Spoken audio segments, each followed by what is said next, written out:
देवघरात पाण्याचा कलश का आणि कुठे ठेवावा? मंडळी, आपल्या प्रत्येकाच्या घरात देवघर असतं, पण तुम्हाला माहीत आहे का देवघरातील सर्वात शक्तिशाली वस्तू कोणती? ती म्हणजे पाण्याचा कलश.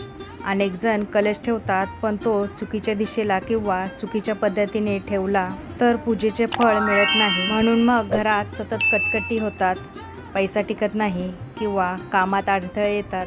याचं कारण तुमच्या देवघरातील कलशाची चुकीची मांडणी असू शकते. आजच्या या व्हिडिओमध्ये आपण पाहणार आहोत कलश का ठेवावा, तो कोणत्या धातूचा असावा आणि अशा 5 गुप्त गोष्टी ज्या कलशामध्ये टाकल्यास तुमचं नशीब चमकू शकतं. तर मंडळी, हा व्हिडिओ अजिबात स्किप न करता शेवटपर्यंत नक्की पहा आणि व्हिडिओ आवडल्यास व्हिडिओला लाईक जरूर करा. हॅलो, नमस्कार, श्री स्वामी समर्थ. मी रेश्मा तुम्हा सगळ्यांचं रेश्माच्या दुनियादारीमध्ये पुन्हा एकदा स्वागत करते. अध्यात्मात कलशाला ब्रह्मांड मानलं जातं.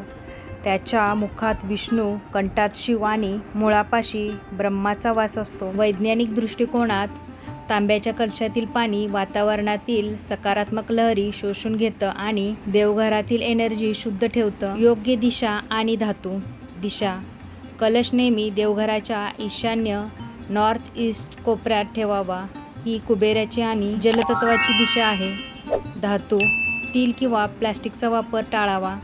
तांबा किंवा पितळ सर्वोत्तम मानलं जातं. त्याशिवाय सोन्या चांदीचा कलश असेल तर अतिशय उत्तम असतो. प्रभाव. कलश कधीही रिकामा ठेवू नका, तो नेहमी कंठभर भरलेला असावा. कलशात टाकायच्या या 5 वस्तू. कलशात पाणी भरल्यानंतर त्यात या गोष्टी टाका. गंगाजल शुद्धतेसाठी, अक्षदा समृद्धीसाठी, एक नाणे लक्ष्मी प्राप्तीसाठी, सुपारी गणपती बाप्पाच्या आशीर्वादासाठी, तुळशीपत्राचे पान विष्णूच्या कृपेसाठी, कलशाचा नारळ आणि दिशा. नारळाची शेंडी वरच्या दिशेला असावी का देवाकडे? नेहमी लक्षात ठेवा, पूजेच्या कलशावरचा नारळ हा वरच्या दिशेला आकाशाकडे शेंडी करून असावा. तो कधीही जमिनीकडे शेंडी करून पाण्यामध्ये किंवा कलशामध्ये ठेवू नका. दररोज करायचे नियम. कलशातील पाणी रोज बदलावे. जुने पाणी फेकून न देता तुळशीला किंवा इतर झाडांना अर्पण करावे. कलशातील पाणी पायाखाली येणार नाही याची काळजी घ्यावी. कलशाची पूजा केल्याशिवाय मोठी पूजा पूर्ण होत नाही. तर मंडळी, आजच तुमच्या देवघरातील कलशाची दिशा तपासा.